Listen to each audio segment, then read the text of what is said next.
Okay, it's race week. So when it gets to race week, I like to go through and do some simulations.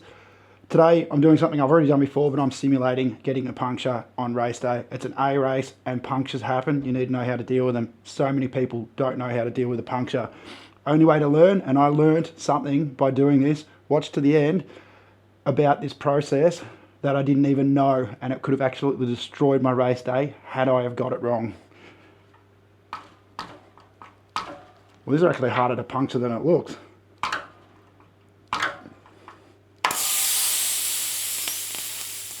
Well, it's a pretty substantial puncture.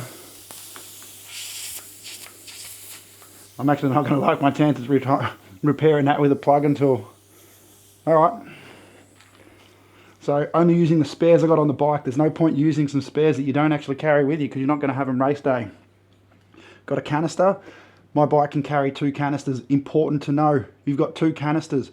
You can, once you use 2, there's no more. You can't get any air in your tyre, okay? So, got 2 tyre levers. Don't need them yet. I have a Dynaplugger tool.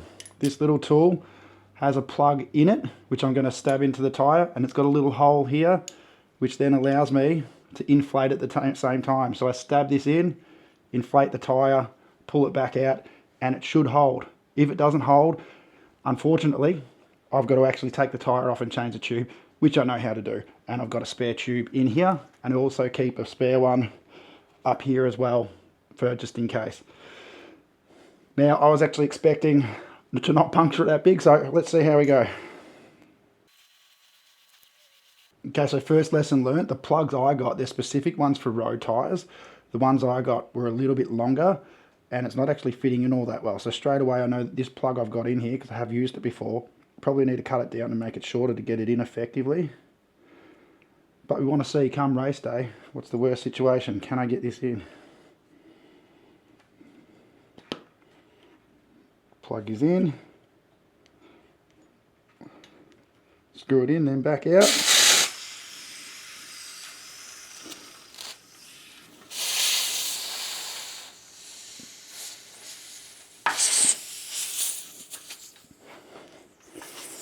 Still some air leaking out.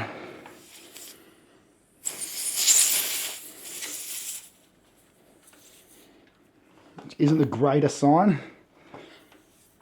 Normally you want some sealant to go around and plug it. I did make a massive gash out of this though.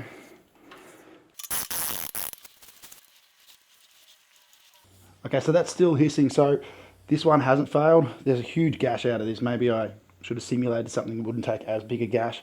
You can stick a second plug in there to try and get it that way. First time I did it, I had the same issue where this happened. Now, if that happens on race day, you're heated, your tyre just want to get going, bang, you jam it in, you push another plug in, you use your second CO2 canister, all of a sudden, that fails, and you've got a tube that you're going to install. You go to install your tube, and guess what? You have no CO2 canisters left. It's a very, very common oversight that could happen on a bike. You just heat a moment, you forget about it. Luckily, the first time I learnt this, I was practicing it in my home like I'm doing right now. That is the best time to learn a lesson like this. This CO2 canister unused, that is not for my Dynaplugger tool. This is as good as useless now. This is so that I can now install my tube. Pull my tube out. Immediately the first thing I look, this is the standard one that came with my Canyon. This valve is not long enough. The one they give you as standard is not long enough. On the Canyons, when they come with the tubes in them, they actually use a valve extender. They don't tell you this, I just learnt this the other day. So they would normally have a tube, the tubes that came in it was this tube with a valve extender on it, which then makes it long enough to be compatible. I didn't check that before I did Ironman cans. Had I had a flat, this would have been completely useless to me. What you actually need to do is remove the valve core out of here, which you should have a valve core tool. I do. The cap on my wheel, which isn't on this bike, it's on that one there, actually has the valve cap tool in it. Remove that valve cap, that extender screws on.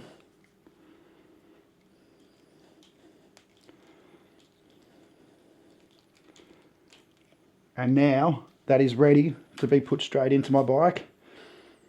And it's going to be working. I'm going to be able to get back on track and be able to go and get that done. I also run a disc wheel. Now, this is my disc wheel. In here, the valve core, you probably can't see it. If I was to use that, look how long that is. That you can't go in. So that is where this is actually the perfect size. So that is why they give you a smaller one. But if you don't know that you need this valve extender, it didn't come in the bike spare kit. I've just found that out now. I found out the other day that that could be unscrewed from the other ones. And the first thing I did was change my bike to tubeless. So the tubes that came in it, I got them and I threw them in the cupboard. I didn't even know that the tubes that came with it came with valve extenders. I wouldn't have learnt that unless I went through and did this now.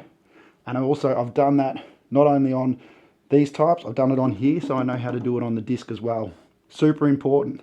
You learn so much from doing something little like this in your garage, and now is when you want to learn the hard lesson. Okay, so now we've actually got to change this tyre. The plug failed. Good, now I get to try something different. So I've already got my tube with the valve extender on it, as this one needs it.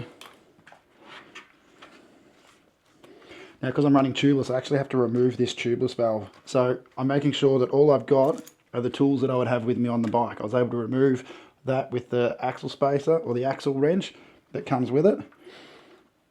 But now, to use this tube, I've got to be able to get this tubeless valve out. So the best way to do that is you've got to go around and pinch that and bring the bead of the tyre into the centre of the rim. So just basically go around, squeeze it all. Someone might have a quicker way than this. And I can just flip that and expose that. And this should just undo here. Yeah, I can undo that by hand. Struggling a tiny bit to get that out, I wonder why. See, in theory, this should just push straight back out. So these are the sorts of things that you might run into in race day. I would love now to have a pair of pliers to grab this with, but I don't have them, so I can't use it.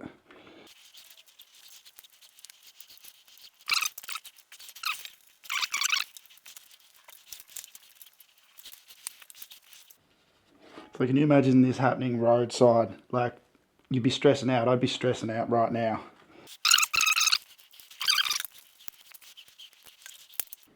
Okay, good. This allowed me to put that in here, get a little bit of leverage and start pulling it out.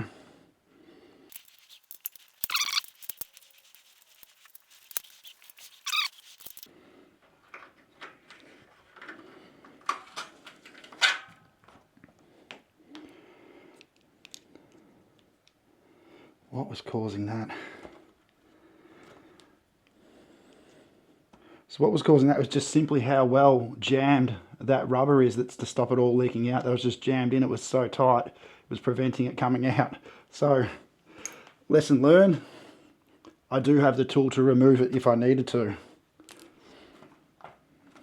So I'm here now, my heart rate's going just from trying to get this done, and if you had a look at the time, there's already a lot of time gone here. But race day, that's outside of my control. All I can control now is, if it was race day, I'd shut up and wouldn't talk to the camera and I'd just quickly get it done.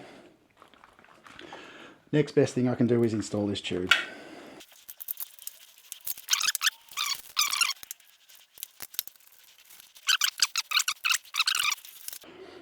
Move that. The reason why that puncture wouldn't have sealed is because there's no sealant left in. That's another thing. If you run tubeless, you need to replace your sealant. So, key lesson learned, maybe that would have sealed before had I put correct sealant in. I'm sure someone will jump in and go, oh, there's a way quicker way to do it than that. Yeah, I didn't research before this. This gets the job done, but I haven't looked at it doing it at race pace. But we have it in at the moment. Work that back in with our hands. And after this, I'll go away and I'll look and see if there's a more efficient way to get it done.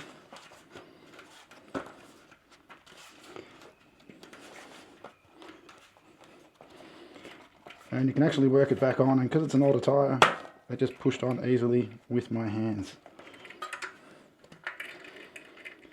Then we are going to inflate it.